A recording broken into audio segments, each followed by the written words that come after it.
नमस्कार साथियों, Nanak classes YouTube channel पे आप सभी प्यारे विद्यार्थियों का स्वागत है। आज 9 बजे की क्लास का एक टॉपिक रह गया ज्योग्राफी में, और इस टॉपिक का नाम है सूखा, अकाल, मरुस्थलीकरण, आपदा प्रबंधन। हालांकि लगभग ये टॉपिक क्या हो जाता है कि इसके अंदर जलवायु के अंदर, मिट्टी के अंदर लगभग क्वेश्चन आ जाते हैं हम जब भी भौतिक प्रदेश में पढ़ते हैं, लेकिन फिर भी एक अलग से टॉपिक है। इस अलग से टॉपिक को जैसे असिस्टेंट प्रोफेसर है और वगैरह एग्जामों में पूछा जाता है, तो कुछ मुख्य प्रश्न है उनकी चर्चा करता हूँ मैं। जैसे सूखा, अकाल, मरुस्थलीकरण, आपदा प्रबंधन के क्षेत्र में क्या घटना घटित हुई। शाम 5 बजे से 6 बजे के बीच आपको टेस्ट मिल जाता है। आप उस टेस्ट को लगाते होंगे, मैं मुझे पूरी उम्मीद है। मैं कई दिनों से चेक करता रहता हूँ कि कितने विद्यार्थी इस टेस्ट को देते हैं, नहीं देते हैं। लेकिन ऐसा न हो कि आपने ऑफर के चक्कर में या कैसे ही 100 रुपये 200 रुपये के आपने टेस्ट ले ली। तो ऐसा नहीं हो कि आपने टेस्ट ले लिया हो और उसको करते नहीं हो, क्योंकि हमारे दिमाग में लगभग ये चलता है कल कर लेंगे, कल कर लेंगे। तो ऐसा किसी विद्यार्थी को नहीं करना है, क्योंकि ये जो समय है आपका पीक टाइम है, हर तरीके से स्वर्ण काल है ये। पढ़ाई के मामले में, कोई धंधा करने के मामले में, या उल्टे सीधे काम करने में, सब में स्वर्ण काल होता है। तो आपका ये एक ऐसा टाइम है, इस टाइम को अच्छे तरीके से आप मेंटेन कीजिए, बढ़िया तरीके से पढ़िए, क्योंकि ये साल 3-4 साल अगर आपने बहुत अच्छे तरीके से पढ़ाई में लगा लिए तो पूरी जिंदगी क्या, पूरा आपका परिवार सुखी रहेगा। इस बात को ध्यान रखना। तो करें स्टार्ट आज की क्लास। आज का पहला प्रश्न जो रहेगा वो रहेगा, मैं आपको बता देता हूँ, आपदा प्रबंधन मंत्री कौन है। सबसे पहले राजस्थान के वर्तमान आपदा प्रबंधन मंत्री कौन है, तो आपका उत्तर होगा डॉक्टर किरोड़ी लाल मीणा। किरोड़ी लाल मीणा, डॉक्टर किरोड़ी लाल मीणा आपका उत्तर होगा। ये प्रश्न आपको याद रखना है। तो उत्तर आ जाएगा। क्लियर हो गया। अब देखो प्रश्न पहला, सन 2002-3 में राजस्थान राज्य के कुल कितने जिलों को अकाल प्रभावित जिले घोषित किए गए थे। इस समय मुख्यमंत्री पता कौन थे। पहली बार मुख्यमंत्री बने थे 1998 से 2003। उस समय मुख्यमंत्री थे अशोक गहलोत। इतना बड़ा अकाल उसके बाद 2009-10 में आता है, या ये बड़ा इस प्रकार इस टाइम ये अकाल बड़ा खतरनाक होता है, बड़ा ही भयानक हुआ था। राजस्थान के लगभग जिले इससे क्या थे, प्रभावित थे। प्लस एक और बता देता हूं, मुख्यमंत्री अशोक गहलोत का काल ही था 2018 से 2023। इसमें कोरोना आया था, कोविड आया था, इन्हीं के काल में आया था, ये भी आपको पता होगा। तो 2002-3 में राजस्थान राज्य के कुल कितने जिलों को अकाल प्रभावित जिले घोषित किए गए, कितने किए गए। क्वेश्चन किया होगा आपने, उत्तर आएगा 32। अब किसी के दिमाग में ये नहीं आना चाहिए कि सर 33वां जिला था ही नहीं, क्योंकि 1997 में करौली 32वां बना था, 2008 में प्रतापगढ़ बना था। यानी पूरे के पूरा राजस्थान का जो जिले हैं वो प्रभावित हुए थे। अब इसका मतलब ये नहीं है कि 32 जिले प्रभावित थे तो आप ये कह दो सारी जनसंख्या प्रभावित थी, कोई जरूरी नहीं। तहसील है, उपखंड है, ग्राम पंचायतें वैसे प्रभावित थी। अब आप कह दो सर 32 के 32 प्रभावित थे तो जनसंख्या सबसे प्रभावित थी, कोई जरूरी नहीं है। आगे प्रश्न आ जाएगा आपके सामने। जनसंख्या सबसे ज्यादा 2009-10 के अंदर थी। अगला देखो, अब पूरी डिटेल देख लो। वर्ष 2002-3 में राजस्थान के सर्वाधिक 32 जिले अकाल से प्रभावित हुए थे, 32। जबकि 2010-11 में सबसे कम मात्र 2 ही जिले अकाल से प्रभावित हुए थे। कब, 2010-11 में। 2002-3 में राजस्थान के सर्वाधिक गांव 40,990 व सर्वाधिक जनसंख्या 447.80 लाख अकाल से प्रभावित हुए। यानी उस समय 32 तो जिले अकाल से प्रभावित हुए थे, 40,990 गांव प्रभावित हुए थे, और जनसंख्या लगभग 447.8 लाख यानी 4,47,00,000 के आसपास प्रभावित। ठीक है। सूखे के कारण अभावग्रस्त गांव वर्ष 2022 में खरीफ संवत 2079 में पाली जिले की पाली तहसील को सूखे के कारण अभावग्रस्त घोषित किया गया। प्रश्न आर्थिक समीक्षा का है, इसको नोट कर लेना। सूखे के कारण अभावग्रस्त गांव वर्ष 2022 में पाली जिले की पाली तहसील प्रभावित हुई थी। क्लियर है। अगला अब देख लो, बाढ़ के कारण, यानी 2022 में सूखे के कारण तो पाली जिले की पाली तहसील प्रभावित हुई, जबकि बाढ़ के कारण अभावग्रस्त गांव 2022 में करीब संवत 2079 में 15 जिले बाढ़ के कारण प्रभावित हुए थे। और सीधी सी बात है, बाढ़ का क्षेत्र है ये, सारे के सारे उत्तरी पूर्वी दक्षिण पूर्वी जिले। इससे 7,834 गांवों को बाढ़ से फसल खराब होने पर अभावग्रस्त घोषित किया। नोट 2021-22 में राजस्थान के 10 जिले अकाल से भी प्रभावित हुए थे। तो ताजा अपडेट वाला करंट के हिसाब से आपसे पूछा जा सकता है। अकाल के लिए प्रसिद्ध दोहे में पग पुंगल के नाम से राजस्थान के कौन से जिले की ओर संकेत किया गया है? पग पुंगल, पुंगल याद रखना, पग पुंगल, पुगल, पुगल कहाँ पे है? बीकानेर में। तो उत्तर कर दोगे ना आप, बीकानेर। एक तीजो कुरियो, ठीक है, तीजो कुरियो किसको कहा गया है? अर्ध अकाल को। ये भी सीएटी में प्रश्न आया था, अर्ध अकाल को कहा गया है, ये प्रश्न भी आया हुआ है, देख लो, तो जरूरत ही नहीं पूछने। राजस्थान में सूखा संभाव्य क्षेत्र कार्यक्रम का संबंध किस गतिविधि से नहीं है? राजस्थान में सूखा संभाव्य क्षेत्र कार्यक्रम का संबंध किस गतिविधि से नहीं है? देखो, सूखा पड़ गया तो मिट्टी और नमी का संरक्षण करना जरूरी है, जल संसाधनों का विकास करना जरूरी है और वृक्षारोपण करना जरूरी है। बिल्कुल सही है। जबकि गरीबी निवारण सूखे से संबंध नहीं रखेगी। अब अगर ये हो सकता है साथ में, लेकिन जब सूखा संभाव्य क्षेत्र की बात करें तो इसमें ये शामिल है। अब कौन कौन से शामिल है मैं आपको बताऊं। सबसे पहले देखो, सूखा संभाव्य क्षेत्र कार्यक्रम TPAP 1974-75 में चला। कब है? 1974-75 में चला। यह कार्यक्रम अरावली के पूर्वी 11 जिलों अजमेर, बांसवाड़ा, बारां, भरतपुर, डूंगरपुर, झालावाड़, करौली, कोटा, सवाईमाधोपुर, टोंक, उदयपुर के 32 ब्लॉकों में प्रारंभ किया गया। प्रारंभ में केंद्र और राज्य सरकार का 50-50 था और 1999 से ये 75-25 हो गया।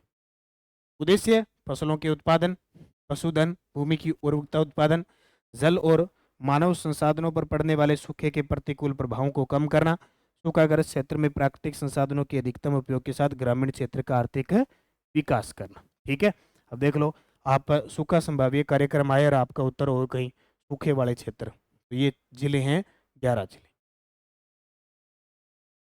अगला प्रश्न देखो, मरु विकास कार्यक्रम TDP कार्यक्रम कब प्रारंभ किया गया? मरु विकास कार्यक्रम कब प्रारंभ किया गया था? मरु विकास कार्यक्रम, वो था सूखा संभाव्य कार्यक्रम, ये है मरु विकास कार्यक्रम। कौन सा है? मरु विकास कार्यक्रम। तो ये 1977-78 में शुरू हुआ था। 1977-78 में देखो, प्रारंभ हुआ 1977-78 में और इसमें केंद्र और राज्य का 75-25 अनुपात है। पहले 100% केंद्र का हुआ करता था। यह कार्यक्रम 16 जिलों के 85 विकास खंडों में संचालित है। बहुत इंपॉर्टेंट प्रश्न है, इसको ढंग से पढ़ लेना। यह कार्यक्रम 16 जिलों के 85 विकास खंडों में, और इसमें मरुस्थलीय प्रदेश के 11 जिले शामिल है। 11 तो जो कृषि विभाग ने 12 माने, उनमें सिरोही हटा दो, 11 हो गए। और सिरोही, उदयपुर, राजसमंद, अजमेर, जयपुर जिले शामिल है। पहले वाले जिलों के हिसाब से ये आंकड़े हैं, ऐसे नहीं कि सर वो भी जुड़ गए, वो कार्यक्रम में आज जुड़ जाएंगे, लेकिन गिनती इनकी होगी। उद्देश्य देखो, उद्देश्य क्या है इनकी? तो वही बात, मरुस्थलीय प्रसार को रोकना, प्रभावित क्षेत्रों में पारिस्थितिकी संतुलन बनाए रखना, प्रभावित क्षेत्रों में भूमि की उत्पादकता और जल संसाधनों में वृद्धि करना। और मरु विकास बोर्ड की स्थापना 1966 को हुई थी। कार्यक्रम में देखो, कार्यक्रम में निम्न कार्य शामिल है।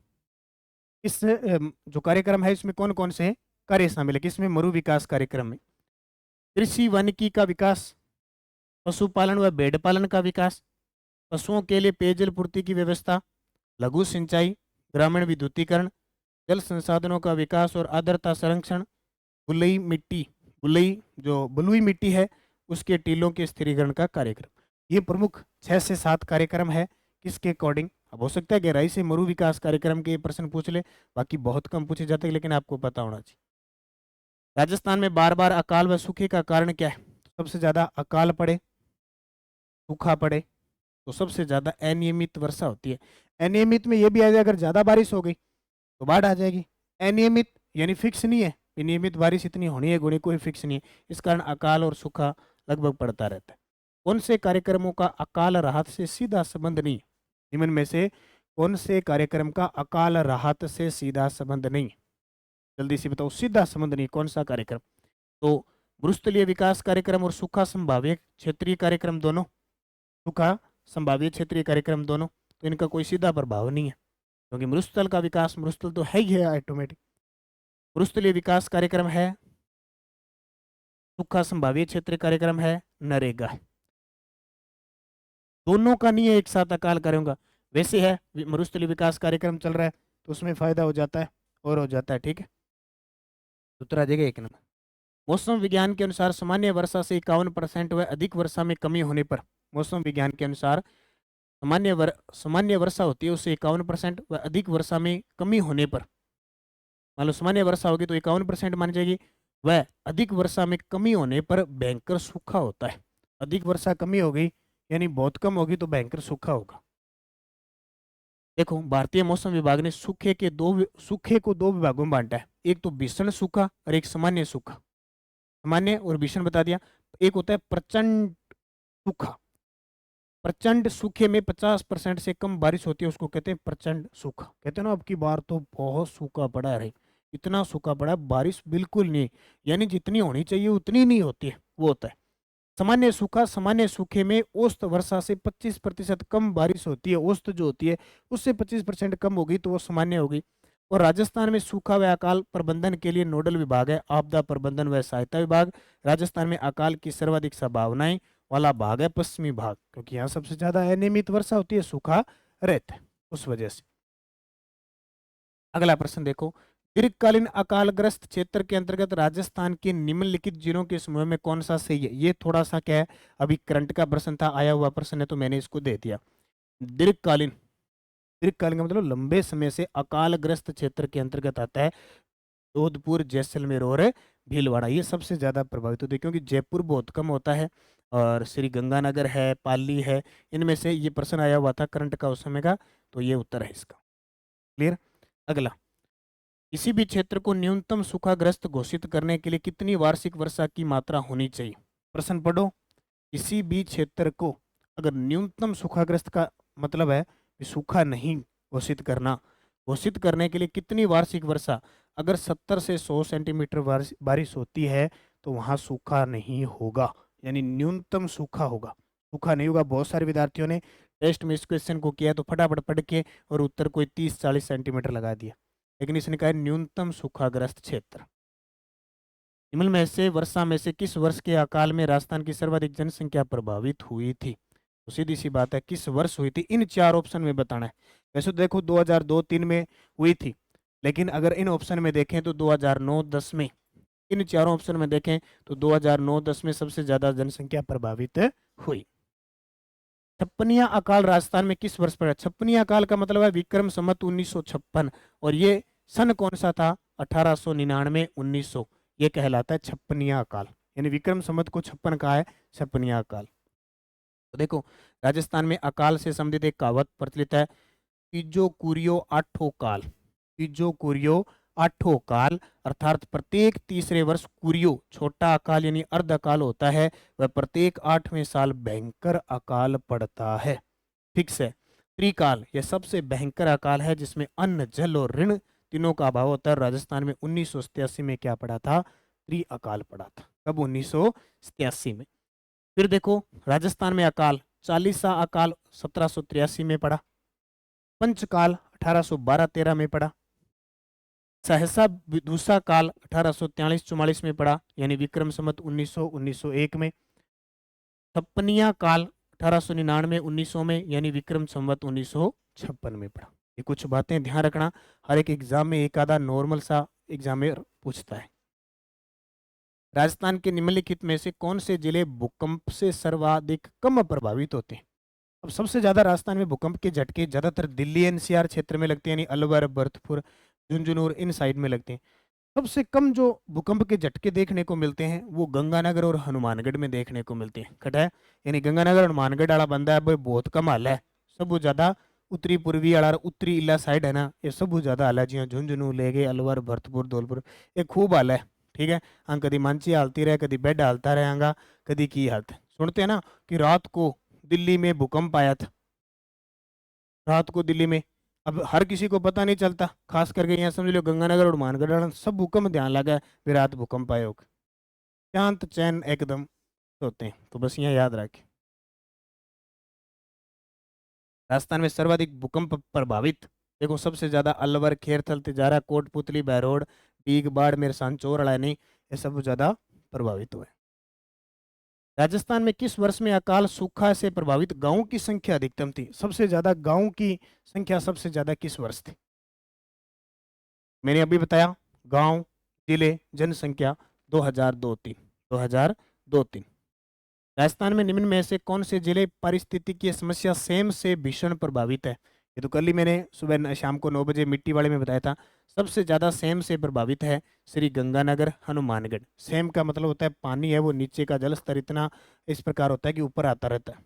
और हनुमानगढ़ के बड़ोपल और इधर संगर वगैरह क्षेत्र के ये संगीता गांव और ये तो इतने इतने ज्यादा हैं कि गांव के गांव खाली पलायन कर गए यहाँ से, ये कंडीशन है।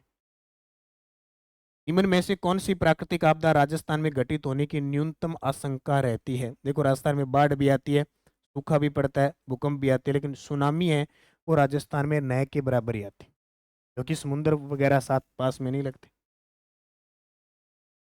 अगला, राजस्थान के किस वर्ष में सूखा प्रभावित जिलों की संख्या सर्वाधिक थी? जिलों की संख्या पूछे, सूखा प्रभावित जिलों की सबसे ज्यादा जिलों की संख्या थी। जल्दी से बताओ कमेंट करके कितने विद्यार्थी। अभी सारे प्रश्न लगभग मैं आपको बता चुका हूं, तो दिक्कत आएगी नहीं कहीं भी। गांव, जिले, सारे चीज। सूखा प्रभावित जिले बहुत ही आसान है, एक ही उत्तर बताना है बस, 2002-3। गांव, जिले, जनसंख्या। ठीक है। अप्रैल 1999 से मरु विकास कार्यक्रम को केंद्र और राज्य सरकार द्वारा अब क्रमशः फंड दिया जाता है। जब ये स्टार्ट हुआ था 1977-78 में, तब केंद्र सरकार 100% थी। लेकिन अब क्या हुआ, मरु विकास कार्यक्रम में 1999 के बाद इसमें केंद्र सरकार 75 और राज्य सरकार 25%। इन प्रश्नों में कुछ बताने वाली और एक्स्ट्रा चीज नहीं है, बस इनको थोड़ा सा ऐसे याद ही रखना है। निम्न में से किस जिले के समय में सूखे की संभावना सर्वाधिक रहती है? अब देख लो, इन ऑप्शन के आधार पर देखोगे तो ये उत्तर आएगा चूरू, बीकानेर, जोधपुर, बाड़मेर। चूरू, बीकानेर, जोधपुर, बाड़मेर। क्यों? क्योंकि ये पूर्वी वाले आ गए, लेकिन जालोर शामिल है, लेकिन जालोर नहीं होगा। इधर चूरू शामिल है, लेकिन ये नहीं होंगे। तो 100% जो सही होता है वो उत्तर आएगा। तो यहाँ से अब कभी भी प्रश्न आएगा ना, तो कोई ज़्यादा दुविधा नहीं होती। कारण बस अगर सन याद है आपको ना, इसके 5-7 जो कार्यक्रम चले हैं, उसके अलावा आप आराम से इसके यहाँ का क्वेश्चन गलत करने का चांस बनता नहीं है, बहुत ही कम चांस है। या तो बारिश का आएगा कि निम्न में से क्रम बताओ, आरोही क्रम, अवरोही क्रम। ये मान लो बारिश का है, तो हमें अगर इतना पता है ना कि उत्तर पश्चिम से दक्षिण पूर्व और मानसून जो बारिश है वो बढ़ती जाती है, उत्तर पश्चिम से दक्षिण पूर्व और दक्षिण पूर्व से उत्तर पश्चिम घटती जाती है, तो आराम से जिलों को सही क्रम होते हैं। पर शर्त यह है कि आपको जिले पता होना चाहिए कौन सा किस ठिकाने पर है। कहीं यही पता ना हो तो फिर कैसे करोगे? निम्न में कार्यक्रमों में से कौन सा एक कार्यक्रम मरु विकास कार्यक्रम के अंतर्गत नहीं है? मरु विकास, देखो, शुष्क क्षेत्र अनुसंधान व विकास कार्यक्रम है, सूखा संभाव्य क्षेत्र कार्यक्रम है, मरुस्थलीकरण से द्वंद्व कार्यक्रम है, समन्वित ग्रामीण विकास कार्यक्रम मरु विकास कार्यक्रम से संबंधित नहीं है। कौन सा कार्यक्रम अकाल की समस्या से निपटने हेतु नहीं है? निम्न में से कौन सा कार्यक्रम है अकाल से निपटने हेतु नहीं? बताओ। मरु विकास कार्यक्रम है, जलधारा योजना है, और काम के बदले अनाज योजना है। मान लो अकाल पड़ गया तो कैसे न कैसे सरकार क्या जनता से कोई थोड़ा बहुत काम करवा लेती है और सहायता देती है। पहले चलते थे क्योंकि खुद सरकार के पास उस समय संसाधन नहीं थे, तो वो कुछ न कुछ जनता का सहयोग लेते। जैसे मान लो नॉर्मल अगर बात करें, अब एनी टाइम चलती रहती है मनरेगा, जो गरीबों को रोजगार देने के लिए चलती रहती है। और भी सरकार पेंशन वगैरह सब देती है आजकल। तो क्रेफी कार्ड योजना है, इसका इस अकाल की समस्या वाले से कोई संबंध नहीं है। 1899 और 1900 का काल क्या था? अभी बताया। इस काल को क्या कहते हैं? छप्पनिया अकाल कहते हैं। अब छप्पनिया अकाल तो ऑप्शन में नहीं है, तो क्या करोगे? बड़ा भयंकर काल पड़ा था। इस समय त्रिकाल पड़ा था, मैंने दिखाया अभी। त्रिकाल, अन्न, जल, चारे तीनों की कमी आ गई थी। त्रि अकाल कब? 1899 1900 के अंदर। उस समय बीकानेर रियासत के शासक गंगा सिंह थे, अलग अलग रियासतों के उस समय शासक थे। तो त्रिकाल। राजस्थान में बहुधा सूखा और अकाल पड़ने का आधारभूत कारण क्या है? सीधी सी बात है, आधारभूत कारण अनियमित वर्षा है। मेन यही चीज है। तो उत्तर देखो, अनियमित, अपर्याप्त, अनिश्चित वर्षा। हरे चारे का समर्थन मूल्य घोषित करने वाला 2002 में देश का एकमात्र राज्य है। तो 2002-3 में भयंकर अकाल पड़ा था, इतना खतरनाक अकाल पड़ा था, तो जाहिर सी बात है कि समर्थन मूल्य राजस्थान ने घोषित किया। किस पंचवर्षीय योजना का नारा था? भोजन, काम और उत्पादन। भोजन मिलेगा अगर आप काम करोगे, उत्पादन होगा तो भोजन की व्यवस्था अपने आप हो जाएगी। ये पंचवर्षीय योजना कौन सी थी? 12वीं पंचवर्षीय। कौन सी? 12वीं पंचवर्षीय, इस अच्छा भोजन काम, ये 7वीं पंचवर्षीय योजना भी थी। 7वीं कौन सी पंचवर्षीय? 7वीं, जो कब थी? 1985 से 90। तो इस नंबर प्रश्न सी उत्तर।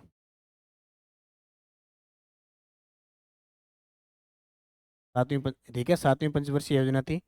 अगला, भारत सरकार द्वारा टिड्डी चेतावनी संगठन राजस्थान के किस जिले में स्थापित किया गया? देखो टिड्डियां आई थी, सुना है टिड्डियां बड़ी खतरनाक आई थी।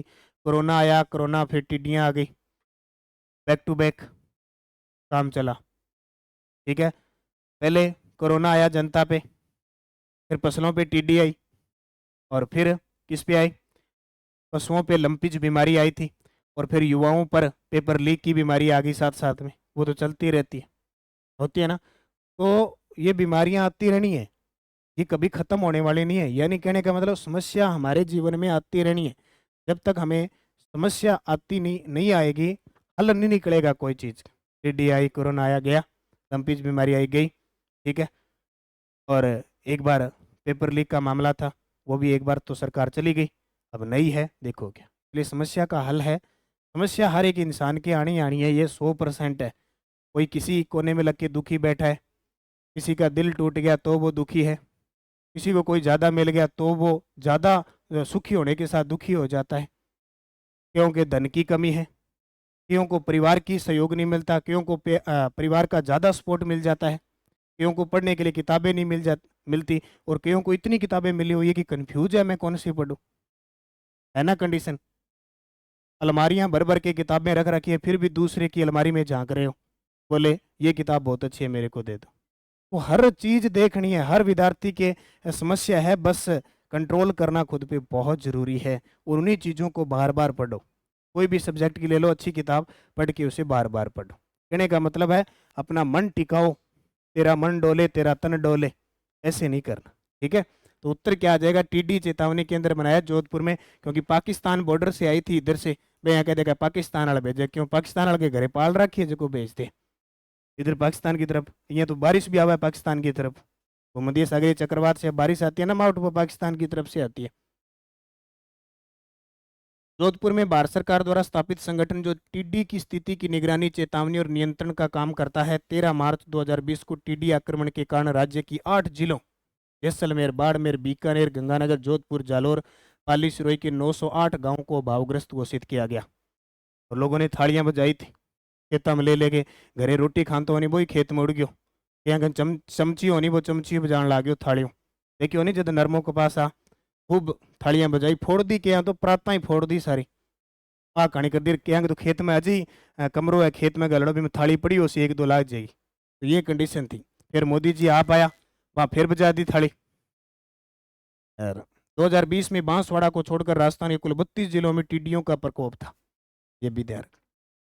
मेवात क्षेत्र विकास कार्यक्रम, मेवात का मतलब क्या हुआ? अलवर, भरतपुर। अब इनसे जो भी जिले अलग हुए हैं वो इसमें शामिल हो जाएंगे। तो मेवात क्षेत्र विकास कार्यक्रम किस वर्ष शुरू हुआ था? तो ये 1986-87 में, 1986-87 में, 1986-87 में। और अलवर भरतपुर के लगभग 14 से 16 खंडों में क्रियान्वित किया गया। सीमावर्ती क्षेत्र विकास कार्यक्रम BADP कब शुरू किया गया? ये जो सीमावर्ती है ना पाकिस्तान बॉर्डर पर, वहाँ क्या है कि कार्यक्रम चलाया गया है सीमावर्ती विकास कार्यक्रम। ये किस वर्ष? ये भी 1986-87 में चलाया गया था।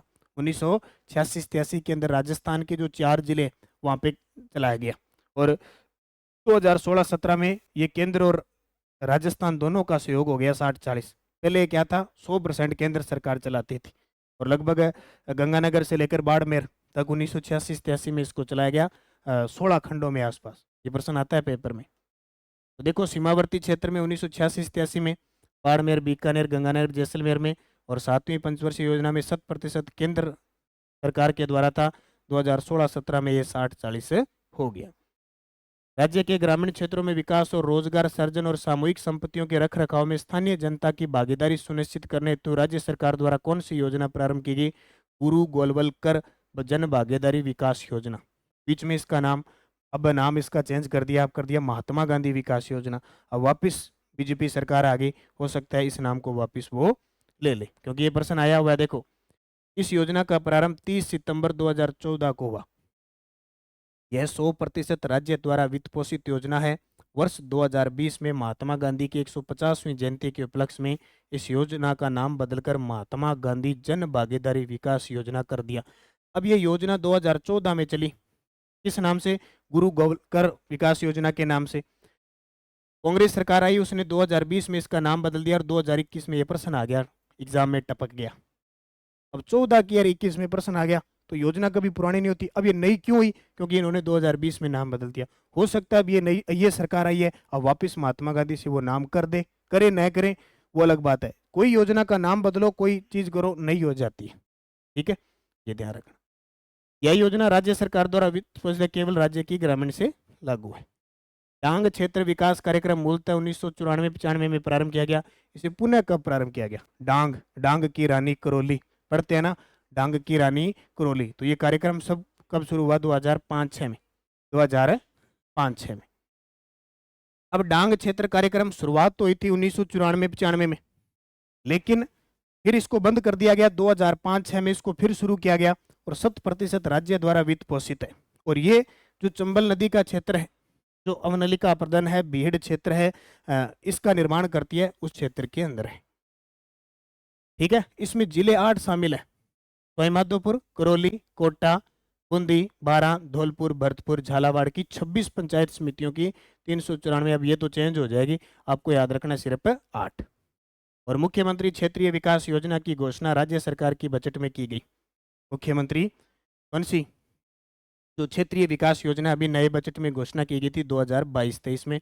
और अब आपको याद रखना है ERCP, पूर्वी राजस्थान नहर परियोजना, केंद्र सरकार प्लस राजस्थान सरकार प्लस मध्य प्रदेश, इनके बीच समझौता हो गया। 90% खर्चा केंद्र सरकार लगाएगी, 10% खर्चा ये लगाएंगे। और समझौता हुआ है, 13 जिले राजस्थान के शामिल हैं। 2,80,000 हेक्टेयर में पेयजल मिलेगा।